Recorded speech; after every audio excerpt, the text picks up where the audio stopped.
Bonjour à tous et à toutes.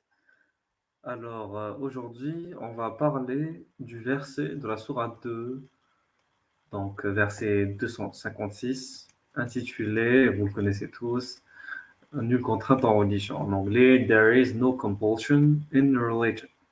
Voilà, donc moi, j'aimerais vous lire un article donc, qui a été fait par Iqari, donc c'est le site iqari.org qui le rapporte, Institut pour les questions relatives à l'islam. Donc, l'article a été publié sur le site de exmuslim.com, voilà. Et on va tâcher de lire l'article qui traite autour de ce verset. Et je pense que ça va intéresser beaucoup d'entre vous. D'ailleurs, c'est pour répondre à la demande d'un commentaire autour des potentielles émissions que je pourrais faire. Donc, il y a plusieurs vidéos autour de ce verset-là.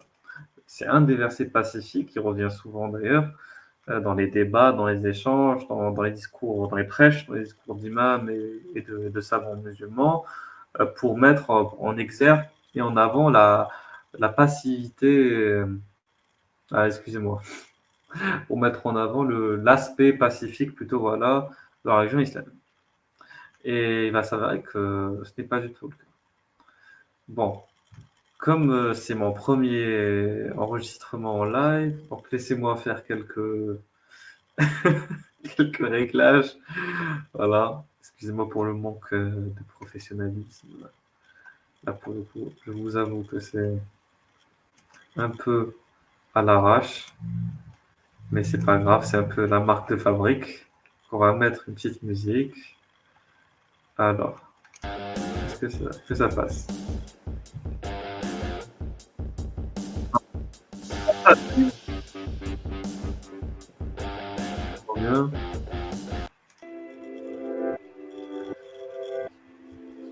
Voilà, super. Je diminue un peu le son. Voilà, super. Alors, on y va. Donc, on va essayer de présenter l'article en question.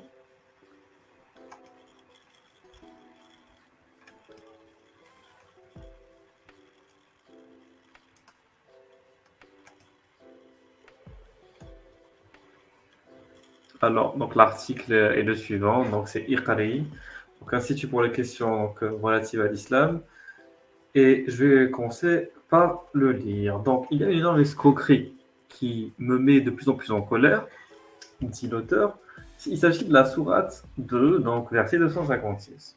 Donc, vous connaissez tous, c'est le célèbre verset d'une contrainte en religion, très souvent cité hors contexte et qu'on brandit comme preuve de la tolérance de l'islam envers les non-musulmans. Donc, le verset poursuit en disant que la vérité est distincte de l'erreur. C'est vrai. Puis précise que ceux qui rejettent donc le mal et croient en Dieu sont guidés par une main ferme et comment Dieu peut voir tout ce que vous faites. Donc le contexte révèle que le verset parle de foi, de conviction, plutôt que du traitement des non-musulmans. En bref, d'après ce verset, vous ne pouvez pas m'obliger à croire. Et rien ne vous empêche de me punir si je ne le fais pas. Et c'est ça la nuance qu'il faut mettre en tête. Je sais qu'on donne diverses interprétations de ce passage, et je sais aussi qu'il est modéré privilégie une interprétation qui pose qu'on ne devrait exercer aucune pression sur les apostats, ni les punir, en raison de leur incroyance. Et qui, je le reconnais, se mérite. Essaye de faire donc de cette interprétation la norme. Donc, cependant, il y a un vaste contingent de savants qui ne sont pas d'accord avec cette vision. D'autre part, les modérés passent généralement sous silence non seulement l'avis de ces érudits, mais également le contexte plus large de l'interprétation d'autres versets coraniques et des hadiths qui déterminent le traitement de ceux qui ne croient pas, donc les mécréants, ou parlent en termes extrêmement déshumanisants. Et en effet, le dénigrement et la dénonciation du kafir, donc l'incroyant, dans le Coran sont systématiques et continuelles et se trouvent relayées par les milieux académiques et musulmans et les organismes religieux officiels qui façonnent nos normes sociales. Prenez par exemple la sourate 3, verset 85, qui, à la différence de la sourate 2, 256, stipule clairement que toute personne qui désire une autre religion que l'islam ne sera pas agréée et sera perdue dans le temps. Donc la prévalence de l'intolérance envers les non-musulmans par les écritures musulmanes dans leur interprétation et les pratiques qui en découlent, ne se limitent pas à de simples discussions théoriques, mais ont des conséquences concrètes dans le réel. Et c'est ça qui pose problème. Ce n'est pas juste des débats dogmatiques ou doctrinaux. C'est des débats qui ont une incidence parce qu'ils rentrent en compte dans la jurisprudence islamique. Donc, qui dit jurisprudence dit loi, qui dit loi dit application de la loi, qui dit application de la loi dit conséquences sur le réel. Voilà. Je parle un peu trop vite, mais je pense que la plupart d'entre vous sont déjà habitués et arrivent à me suivre comme. Donc, le prix que payent les apostats, et ça c'est fondamental, c'est tout l'objet de la chaîne, c'est tout l'objet du combat des apostats, de mettre en avant le danger qu'ils encourent, voilà, de leur choix d'avoir apostasie. Donc, le choix de l'apostasie coûte un prix énorme à la plupart des ex-musulmans, parce que perdre la foi équivaut à perdre son humanité, sa raison, sa morale aux yeux de la religion islamique. Donc, les apostats mettent en danger leur propre sécurité, leur liberté, les relations sociales avec leurs amis, leur famille, leur emploi, leur position sociale, et même leur vie en général. Donc cela arrive malheureusement plus fréquemment qu'il nous est possible de s'en rendre compte, tout comme c'est le cas des crimes d'honneur, par exemple, ou de l'excision au sein des communautés musulmanes, mais même en Occident. Tout cela se produit en dépit de nos efforts pour créer des espaces où les apostats soient en sécurité. La stigmatisation sévère qui frappe l'incroyance et les non-croyants a pour effet de réduire au silence beaucoup d'entre nous. Ce qui en conduit beaucoup à mener une double vie et à se cacher, forcément. Donc, les personnes en dehors de nous n'a conscience de l'ampleur du problème. Bon, maintenant, vous en avez conscience maintenant, j'espère. Voilà. Donc, des pays qui interdisent encore légalement l'apostasie, le blasphème, est révélatrice. Donc, ça, c'est une étude donc, qui a été faite par pewresearch.org par rapport à la notion de blasphème et de l'apostasie. Donc, je vous invite, je mettrai le lien en description de l'article et vous irez voir toutes les références qui sont indiquées. Ok? Alors, des pays donc, qui interdisent également l'apostasie et le blasphème est révélatrice, mais elle n'explique qu'une petite partie du problème. Tant nos souffrances sont provoquées par les prescriptions juridiques de l'islam, mais aussi par les relations sociales et économiques très fortement marquées par les valeurs et normes islamiques. C'est un tout. Je suis franchement fatigué de demander à être entendu à propos du discours qui veut que toute dénonciation de l'intolérance systémique de l'islam ne soit qu'une expression de haine et d'incompréhension des musulmans. Ce discours est soutenu par un empressement à donner crédit à la version la plus inoffensive de l'islam que les modérés présentent à l'Occident, ce qui rend la tâche de lutter contre le sectarisme anti-musulman tellement plus facile et simple. Et c'est ça le problème en fait. C'est vraiment ça le problème. L'ambiguïté du discours des musulmans modérés. Voilà, ça c'est un troisième problème qui est essentiel à comprendre. C'est que l'ambiguïté crée forcément un blocage. Parce que face à quelque chose qui est flou, comment tu veux concrètement réfléchir, te positionner et même accorder de crédit? C'est impossible. En fait. On est d'accord. Donc on ne peut pas avoir de débat neutre, sain, face à un discours ambigu. Donc, donc voilà, ce qui est particulièrement frustrant, c'est que si beaucoup de ceux qui soutiennent l'interprétation modérée croient que ce n'est pas le rôle de nous juger, nous maltraiter, ils sont néanmoins convaincus que nous aurons un décor dans l'au-delà. Bah oui, au final, ok, sur place, on va dire dans ma vie d'ici-bas, on va pas être tués selon les modérés. Mais dans l'au-delà, Dieu va nous rien en faire, parce qu'on m'a mécru. Donc, ils sont néanmoins convaincus que nous allons rendre des comptes. Et qu'en définitive, c'est face au Créateur que nous aurons à répondre du péché le plus terrible et que nous mériterons notre brûlure en enfer pour l'éternité. Voilà. Donc, représentez-vous l'image que vous pourriez avoir d'une personne si vous pensiez en ces termes. Il y a effectivement une grande différence entre la vue des modérés, la haine affichée envers les apostats de milieux sociaux, musulmans en général. C'est ce que montrent les enquêtes menées dans les pays argentés musulmans. On demande aux gens ce qu'ils pensent des apostats. Sans parler de ce qui se dit dans les salons où nous avons grandi, dans les mosquées, dans les prêches du vendredi, qui ont rempli nos oreilles de condamnation à l'encontre du péché de l'incroyance. Malheureusement, je ne suis plus choqué d'entendre ces conversations normales entre musulmans où on évoque tranquillement le meurtre de non-croyants. Et c'est tout à fait ça. J'ai fait grandir en entendant qu'une kofa, donc un croyant ou une croyante, comme moi, méritait, donc là c'est l'auteur qui parle pour elle-même, méritait la mort ou l'enfer, selon que vous estimez que c'est à l'homme ou c'est à Dieu ou aux deux d'administrer le châtiment. Vous savez quoi? Le verset qui suit, il n'y a pas de contrôle dans la religion, continue en rappelant que les incrédules se trouveront en enfer. Vous comprenez pourquoi cette citation me met hors de moi? Donc le verset 250, c'est continuellement cité hors contexte, comme preuve qu'il n'y a pas d'incitation à maltraiter les gens comme moi. Mais le verset suivant me condamne littéralement à brûler en enfer en raison de mon incrédulité, donc mon incroyance. Permettez-moi une réflexion sur la façon dont les commentaires entourant ce verset nous affectent. Nous, dont la vie est meurtrie par la stigmatisation de l'apostasie. Je sens qu'il y a chez ceux qui s'en réclament une sorte d'autocongratulation condescendante, liée à la défense de ce verset, qui illustrerait la façon dont l'islam traite les autres. C'est comme quand les modérés parlent des divers droits et libertés accordés aux non-musulmans dans l'État islamique digne de ce nom. Donc droits et libertés différentes et limitées par rapport à ceux dont juste les musulmans, bien sûr, il ne faut jamais oublier. Ils en parlent comme un sujet de fierté, montrant combien ils sont généreux, dans certains cas même moralement supérieurs, en ne maltraitant pas les juifs et les chrétiens. En effet, les règles établies pour le traitement des non-musulmans ne sont pas ce que nous, libéraux, ou gens de gauche ou progressistes, considérions comme égalitaires.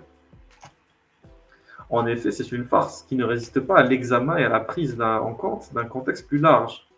Par exemple, les versets contribuent à la stigmatisation des apostats, les propos négatifs, durs et déshumanisations du Coran à l'encontre des Juifs en général, des bannis Israël et des enfants d'Israël en particulier.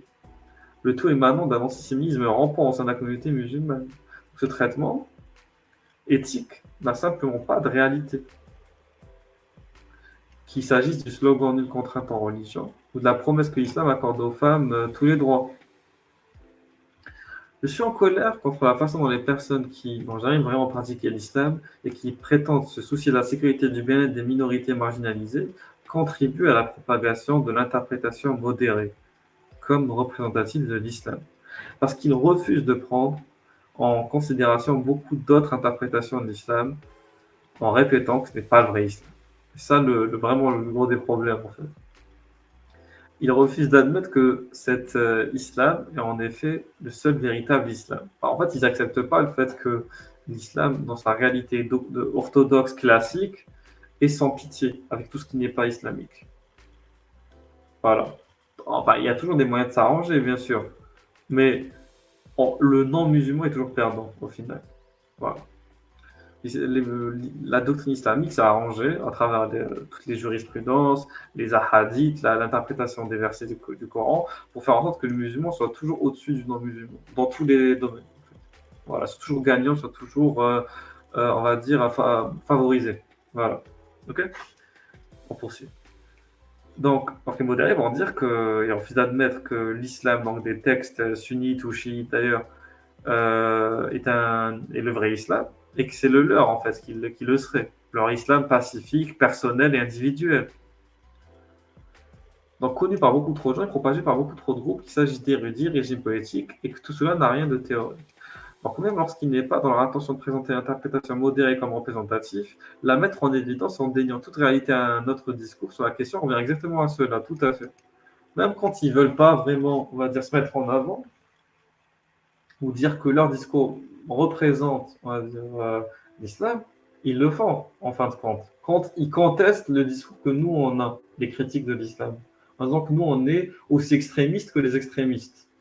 Je suis désolé. On n'est pas extrémistes, on ne fait que reprendre l'islam dans ses fondements.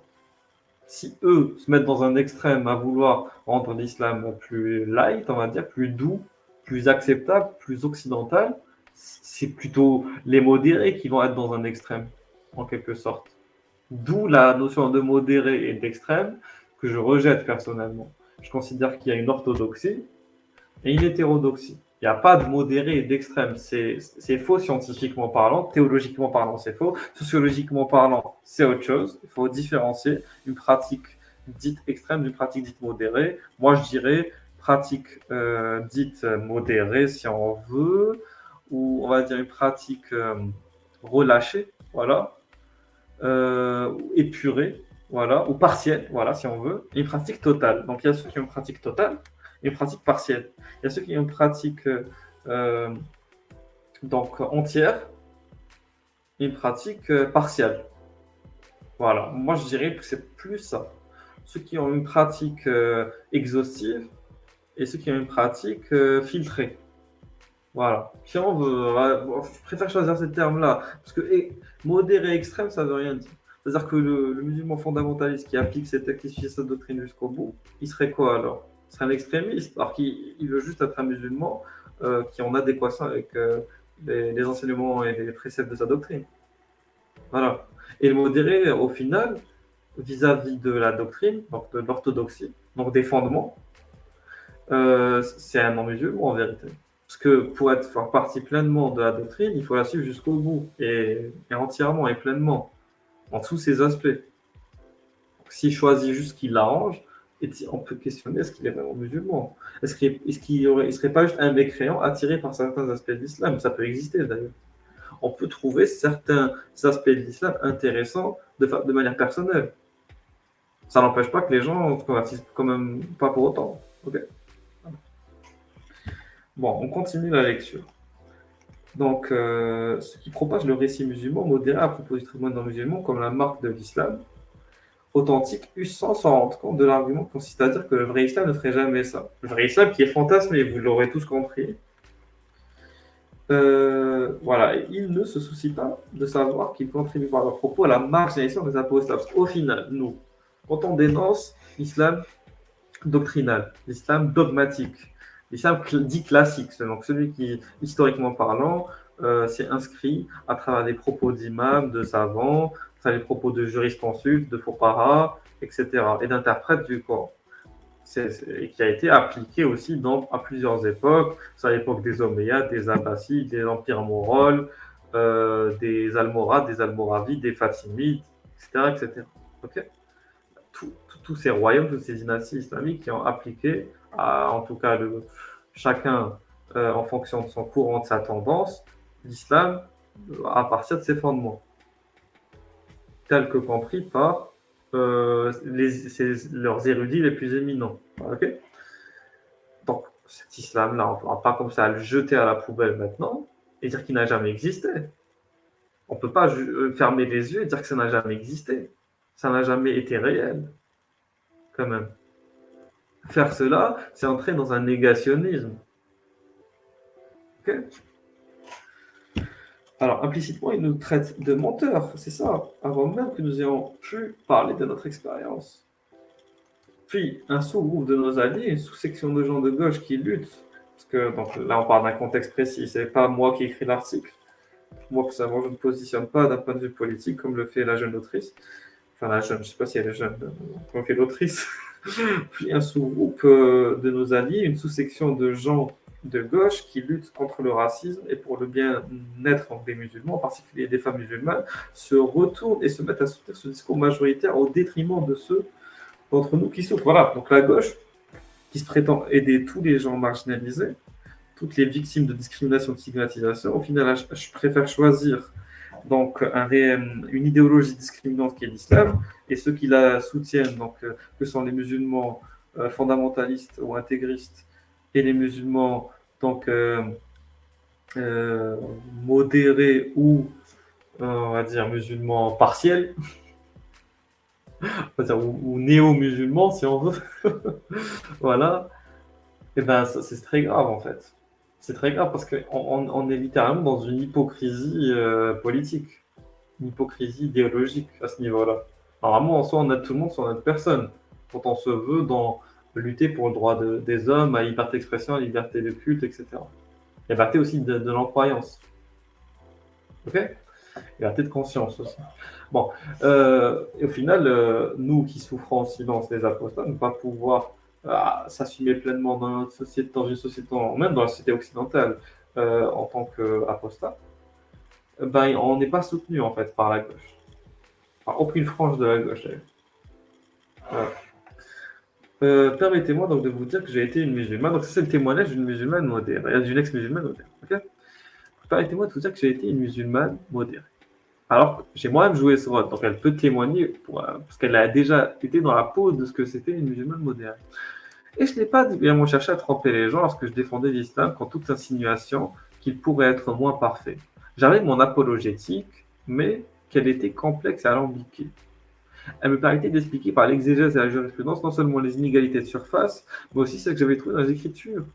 mais aussi tous ces passages difficiles au sujet de la violence, la coercition ou à propos du déséquilibre entre les sexes.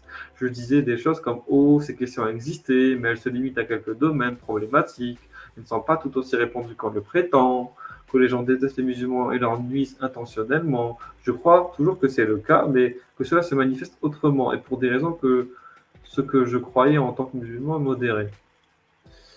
Donc une large part du terrorisme musulman était causée par des puissances impérialistes occidentales, que c'était la cupidité de mauvaise interprétation et le manque d'éducation qui avaient généré ces pratiques violentes et coercitives, mais certainement pas l'islam lui-même. Il avait déployé un immense patchwork d'explications et de justifications pour contrer toute critique qui aurait pu remettre en cause l'islam en tant que système, afin de pouvoir imputer tous les problèmes au péché de l'Occident impérialiste ou à la conduite de certains musulmans égarés. Donc, j'avais fait cela aussi longtemps que je pouvais continuer sans compromettre ma conviction fondamentale de musulman, que l'islam était une foi parfaite et un système vivant. Il constituait le centre de mon identité musulmane et de ma vision du monde. Et de ce fait, j'ai une très forte tendance à nier et à discréditer toute critique de problèmes attribués à l'islam. En effet, il y a une chose que nos alliés semblent oublier, ou du moins ne pas prendre en considération à propos des musulmans modérés, c'est qu'ils s'accrochent à des croyances et des valeurs qui ne tolèrent aucun compromis. Ouais. Et dont beaucoup ne sont pas compatibles avec une vision laïque du monde, et plus important encore, qu'ils minimisent ou ignorent les luttes de ceux qui ont une expérience moins idyllique que de l'islam. Donc, attendez, voilà, c'est la fin de l'article. Donc, zèle aveugle des Occidentaux, voilà, défenseurs des musulmans modernes. Ça, c'est vraiment le point crucial, je pense, de tout l'article. Ainsi, ils ont tendance à faire confiance à tout ce que les musulmans modérés disent. Voilà. Moi, je vous dis, cherchez par vous-même. Parce que nous, on vous donne des pistes, on vous donne des références, des sources. Allez les lire, vraiment, allez les lire. Mais lisez-les d'en temps large, de haut en bas, de gauche à droite, de droite à gauche. Bon. Donc, ainsi, ils ont tendance à faire confiance à tout ce que les musulmans modérés disent. Et cela finit par rendre des choses plus difficiles pour le reste d'entre nous. Par exemple, vous voyez ma critique de l'usage du terme infidèle, kafir en Occident. J'ai des frustrations semblables au sujet des apologètes occidentaux qui vont jusqu'à défendre l'excision et sa légalisation en Occident. Vous vous rendez compte quand même? Est-ce que vous vous rendez compte? Ensuite, qui continue à soutenir les femmes musulmanes qui présentent le hijab comme leur choix. Alors que le hijab n'a jamais été un choix personnel. Ça a toujours été une obligation doctrinale, religieuse. Alors qu'il n'en est rien pour des millions de femmes dans le monde, qui prétendent que l'oppression des femmes musulmanes est un mensonge et qui approuvent l'apologétique profondément erronée et dangereuse de gens comme Reda Aslan, qui vilipendent le travail de sensibilisation mené par les ex-musulmans tout en prétendant être leur allié, et qui continuent à faire des analogies erronées entre fondamentalisme chrétien et fondamentalisme musulman, occultant des difficultés très réelles et des questions qui deviennent insolubles, qui nous empêchent de parler d'épidémies et des crimes d'honneur balayant nos communautés, prétendant que cela ne diffère guère des violences domestiques occidentales, bien que ce soit catégoriquement différent, qui s'approprie la lutte de femmes écrasées par la doctrine de la modestie, en portant elles-mêmes le hijab pendant une heure ou une journée afin de comprendre la lutte des femmes qui ont prétendument choisi elles-mêmes de le porter. Je pourrais continuer ce que je ferai dans d'autres articles, parce qu'il y a des tonnes d'exemples qui nous parviennent continuellement, mais c'est trop et trop lourd pour le moment, alors je m'arrête. Voilà. Là, c'est quelques notes. Surtout qu'en tant qu'expatrié en Arabie Saoudite, où je pouvais me permettre une attitude plus détachée et moins défensive que je ne pouvais à propos des conditions plus dures faites au Liban chiite, il m'était possible de tout expliquer, tout justifier à propos de ce cas, tout à la lumière de la conviction que j'avais alors d'avoir porté le hijab à partir de l'âge de 8 ans, suite à une décision personnelle dont j'étais fier. En fait, c'est ça le truc. C'est ça. C'est que, comme a dit le sociologue Houssam Ben Tabet, les musulmans en général, surtout ceux qui est surtout à notre époque, c'est-à-dire qu'on n'est plus dans un califat islamique où les règles s'appliquent à 100%. La plupart des pays musulmans n'appliquent pas forcément la charia à 100%, où les musulmans sont en énorme contact avec l'Occident. Ben, en fait, on recompose notre foi quand on est musulman.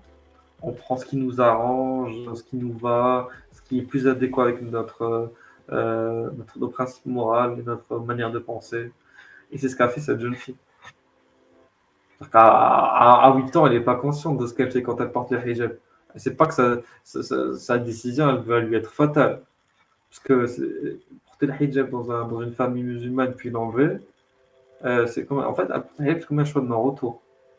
Une fois que tu as décidé de porter le hijab, tu as intérêt à ne pas vouloir l'enlever. Sinon, les conséquences peuvent être terribles.